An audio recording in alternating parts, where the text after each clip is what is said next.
Hello, and welcome to the Base, Big and Small Screens. This week I'd like to talk to you about National Treasure, starring Nicolas Cage. Now, this is an older movie. Came out quite a few years ago. Not sure exactly when. Somewhere in here it'll say it, but it came out quite a few years ago. Back when Nicolas Cage was in a whole bunch of things. He hasn't been in a whole lot lately, but that's okay. Now, there are a lot of people who don't like this movie.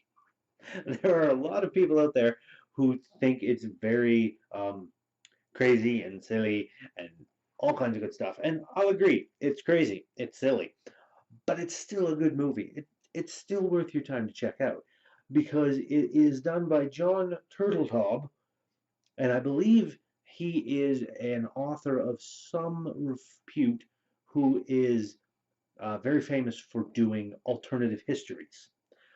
And that's kind of why I believe he was brought into this, because this deals with an alternative history of the United States, one where the founding fathers and a bunch of other people, famous people, were brought in and part of this secret society to hide a treasure that is so big uh, and just has accumulated so much stuff over the years that it's too big for any one country, for any one kingdom, ruler, what have you, government to possess.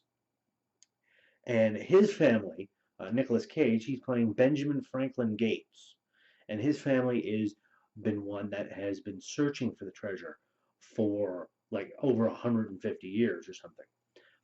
And the entire premise is that he ends up finding out that there's an invisible treasure map on the back of the Declaration of Independence that leads to this treasure. And so it's up to him, in order to protect it from being stolen, he has to steal it himself. And it has this bit of a globe trotting, well, not exactly globe trotting, United States trotting, because they bounce around to a few big important places in the United States looking for this treasure, and it's really fascinating. It points at some interesting bits of history in the United States. It's definitely got a bit of a patriotic bent to it, and Nicolas Cage is doing what he does best, which is kind of hamming it up and overacting a lot, which is fine. I can deal with that. As long as I know what I'm getting into, I can deal with that. It has a couple other people here. John Voight's in it, Harvey Keitel, as well as Diane Kruger, Sean Bean, and Justin Bartha, as well as Christopher Plummer. They're all in this.